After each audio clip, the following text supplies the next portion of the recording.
It is America's birthday, and we're going to celebrate with a sermon about something called radical pragmatism. Now, before we get into that, I just want to tell you, July 10th, we're going to be at Commonwealth Autism in the Town Bank Community Kitchen. We're going to have Shabbat services and a dinner. I need help in the kitchen. I need help with setup and cleanup. Free tickets are available. You know where to go. I hope you enjoy the birthday sermon. I'm Rabbi Patrick, and welcome to Kihila.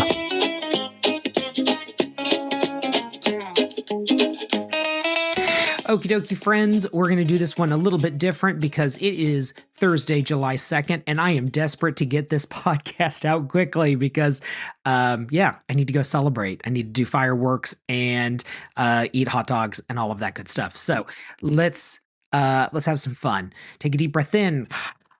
Take a deep breath out. Think about what America is to you. Visualize it, hold it, and then let go. And with that set in your mind, I have a sermon for you. Radical Pragmatism, a birthday present for America's 250th. Because this week, America turns 250 years old. 250 years. This is an astonishing achievement for any democracy. Our nation has survived civil war, depression, world wars, economic collapse, social upheaval, terrorism, pandemics, and political movements that have shaken our confidence in ourselves.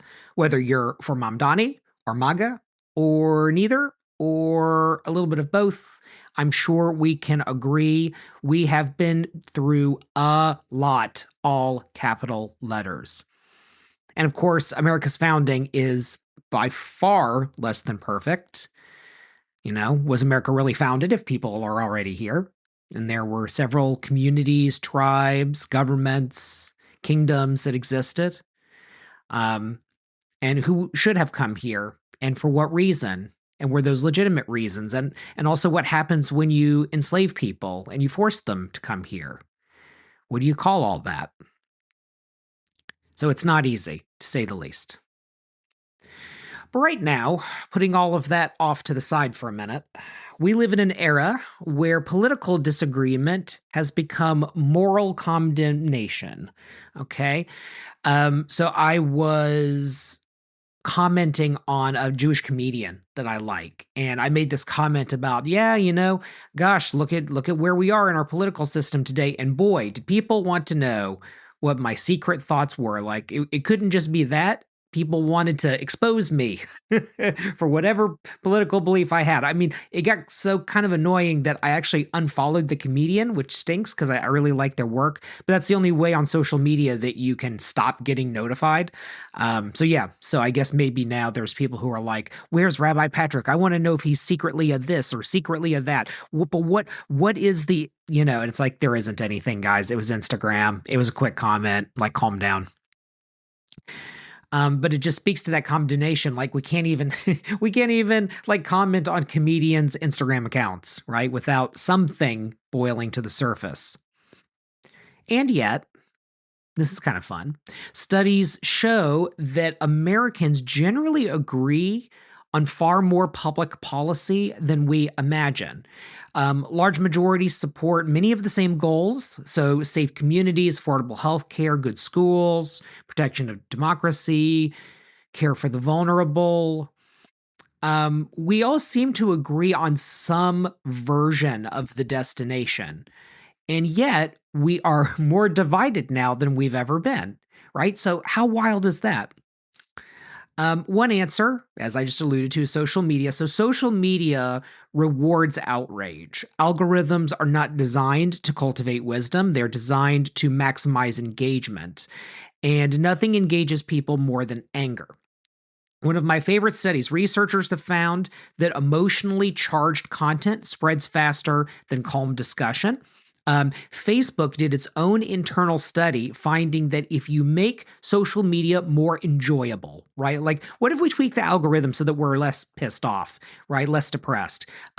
People certainly enjoy the product of social media more, but then they don't use it as much. They use it less. So think about that. They've designed a product you will slightly dislike so that you will keep going to it. That's how much they care about their customers. That's how much they care about you and me. Imagine a sandwich shop saying, we figured out that if we sell healthy food, you'll enjoy it, but you won't come in as often, right? And we make our money on volume. So if we sell processed food that you mildly dislike and actually kind of makes you sick, you'll keep coming back, right? Can you imagine that scenario? Well, it actually happened. McDonald's did this in the early 2000s. Remember when there used to be like salad shakers and all that kind of stuff? Yeah, they don't sell that stuff anymore because it's not processed enough. Yeah. Anyway, most Americans are not extremists. Most people are trying to lead decent lives, raise children, care for their aging parents, pay for the mortgage, celebrate holidays, find meaning, build community. And yet, the rules of engagement seem completely different. Now, I'm not here to make a judgment on this, but this is just a truism. There was a time when parents used to be concerned, rightfully or not, about their children marrying outside of their faith tradition. Like we call it in the Jewish world, like marrying out, right? Like the person married out. Okay. So recently I had a couple of weddings that I was really honored to officiate. I love officiating weddings. It's a beautiful thing. Now, at both of those weddings, someone quite earnestly came up to me and said some version of, well, they're marrying out, but at least they're marrying someone from our political persuasion, right? It's true. Yeah. I had a person tell me, like a couple of our kids, yeah, all our children married out, but at least they're all ... right? Yeah. So it's interesting that studies have now shown, and this is true, that parents would be more upset if their kids married out of a political orientation than a spiritual one. It's the first time in American history that that's ever happened. Again, I'm not judging it, I'm stating it. Yuval Harari. You've heard me talk about him before. He's an Israeli historian of human prehistory. He wrote in this book called Homo Deus, which is basically second human, that as far as society is progressing, religion is now subservient to the state. This is also another first for us. Most of history has either been a faith as the state, right, like the Vatican, or the state subject to the ideals of the faith, so maybe something like Britain with the Anglican Church, or the faithful using collective power to move policy in the direction of theology, which, you kind of see that in Texas recently, but beyond that, not as much as it used to be. America offered a unique solution to this religion and state thing. Though it's not found anywhere on paper, the wall of separation of church and state offered a two-tiered system. So religion over here, civics over there. And by the way, religious freedom was first codified here in Virginia. It's something I'm very proud of. It's something I really appreciate about Virginia, and getting to move here and to be part of Virginia is that, right? The fact that it started here. And you can go to the exact spot where it happened. It's next to, actually it's kind of inside of a hotel in Chaco. So you could just go there and see where that happened. It's cool. I mean, the museum's about the size of an elevator, but it's there. This religious freedom was a compromise position between Anabaptists and deists. So the religious evangelicals of their time, the Great Awakening people, are the Anabaptists, and the non-religious humanists of the Enlightenment are the deists. And their logic was pretty simple. Anabaptists did not want another faith trying to force a particular ecclesiastical doctrine or body on Americans. And deists, and I just kind of wanted you left alone to focus on science and philosophy and art. The solution to this is that neither party wins. Neither party wins. The Anabaptists don't get to run religion, neither do the deists. They both win by losing. Freedom of religion shot themselves both in the foot. Anabaptists could not work the political system to require their doctrine in civic life, and neither could the deists. We think we have a secular government. We don't. We just have a not anything government. There are governments around the world. Quebec is one of them, actually, where religion is forcefully taken out of public life. Okay, we don't live in that system. We live in a kind of other thing. We don't have a government that is nominally religious or nominally non-religious. Our government is just kind of there. And what we do on our own, well, that's up to us. And I think of that as radical pragmatism at its finest. And for America's 250th, I'd like to celebrate radical pragmatism. Because today, practicality has become radical. Because it asks one question: what helps? Or what gets the job done? Or what's a scenario where everyone loses a little bit, but in the big scheme of things, everyone wins? So a couple stories from the Torah, because, it's me. Got to do that. Parshat Yitro. Moses is exhausted. Every disagreement among the Israelites comes directly to him. Every complaint, every conflict, every legal dispute. There are a lot of rabbis and other clergy who can relate to this. I'm not one of them, but I've seen it. From morning until evening, he's constantly judging. Yitro, the Midianite father-in-law, watches this and says something wonderfully practical, which is, this is not good. It's not that it's immoral. It's not that it's sinful. It's just, it's not good. Yitro proposes a better system. Appoint judges. Delegate responsibility. Create layers of leadership. Trust others. The remarkable thing is that Moses does not respond by saying, but this is the Mazorah, or I've been appointed by God, or I've always done it this way. This is my tradition. No. He listens, and he changes. He improves. Wisdom enters Israel not because Moses has every answer, but because he was humble enough to receive one from someone else. And notice who it was. It was not an Israelite. It was not a prophet. It was a Midianite, an outsider. When was the last time you listened to your father-in-law that way? Truth did not require the speaker to belong to Moses' community. Truth only required that it be true. And that is radical pragmatism. Take away your own power, the power to judge every case, and suddenly you have all the time in the world to do the one job that God has asked you to do, to lead people to the promised land. By taking advice from someone outside of your system and decentralizing your power to others, you can actually be more Moses, more Moshe Rabbeinu than you ever thought you could be. It's radical because you're taking away power from the one who speaks directly to God, and it's practical because God needed Moses in more ways than being a judge. Think about it. The second story arrives essentially a generation later. 5 sisters stand before Moses, the daughters of Zelophehad. Their fathers died. The inheritance laws leave them with nothing. That's what it's like to be female in ancient Israelite culture. So according to existing laws, they lose everything. So they make an argument, not with anger, not by attacking Moses. They simply say, this isn't fair.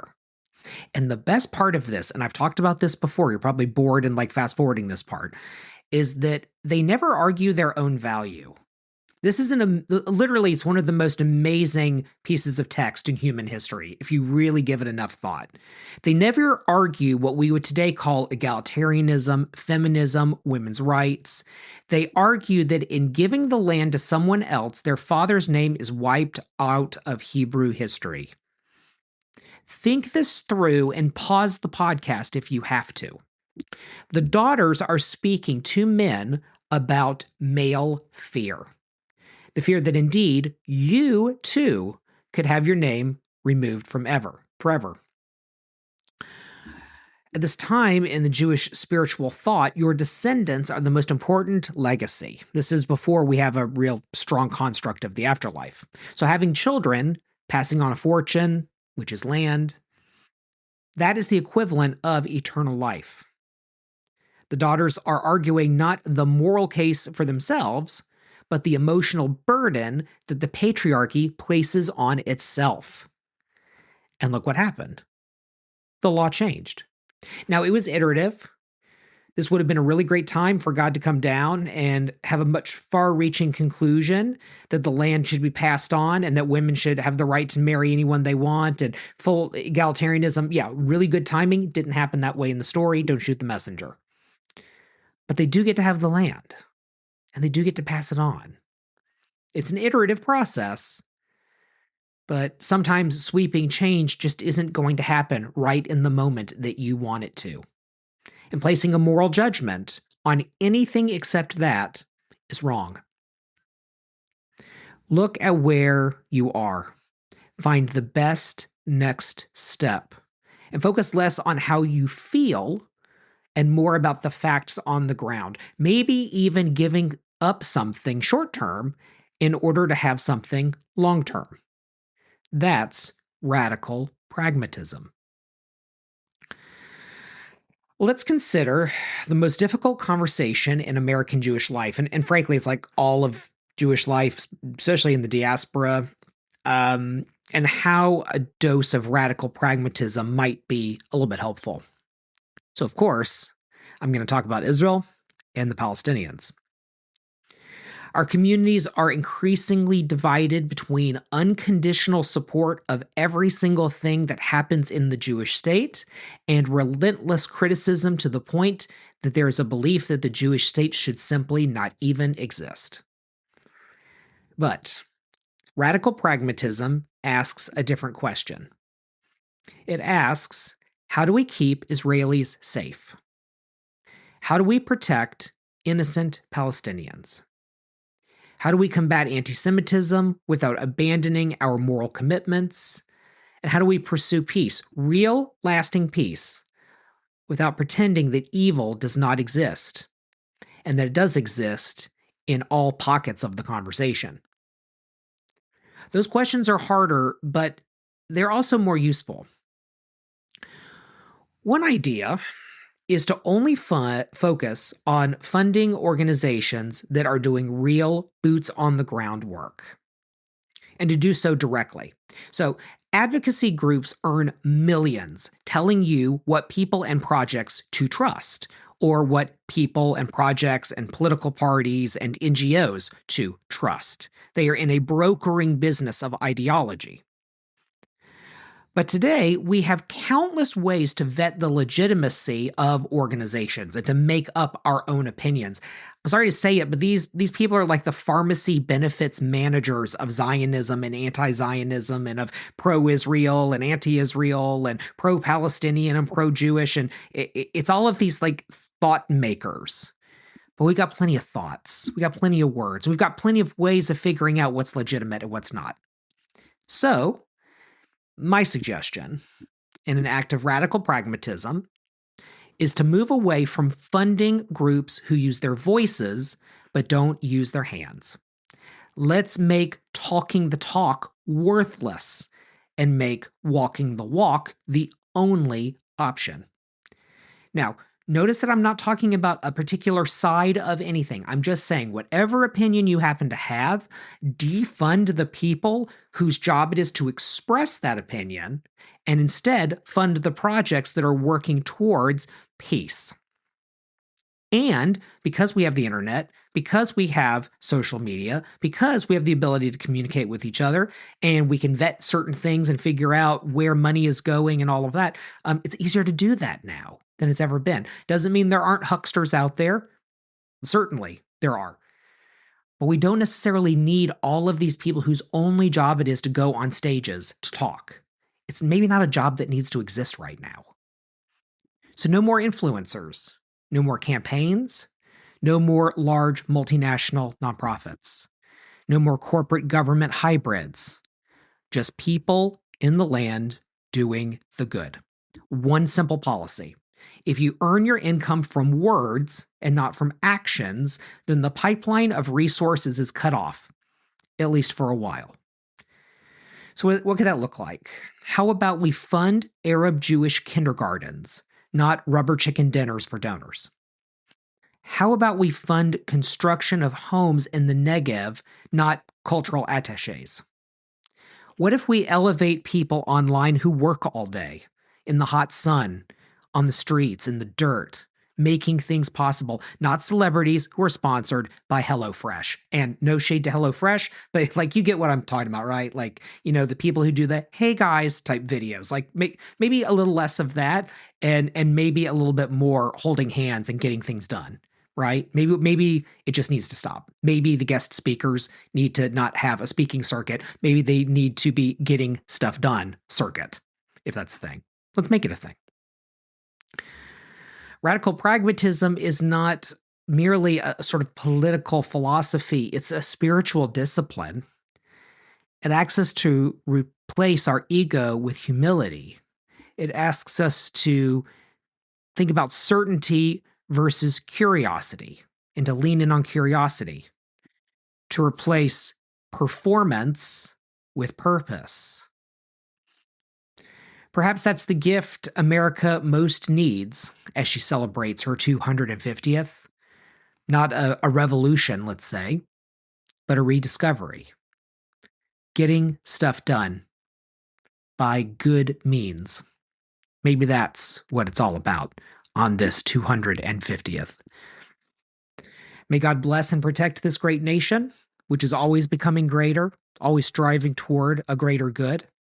And may the next 250 years be remembered not for how loudly we argued, but for how proudly we learned to build together. Happy birthday, America. Thanks everyone for being here.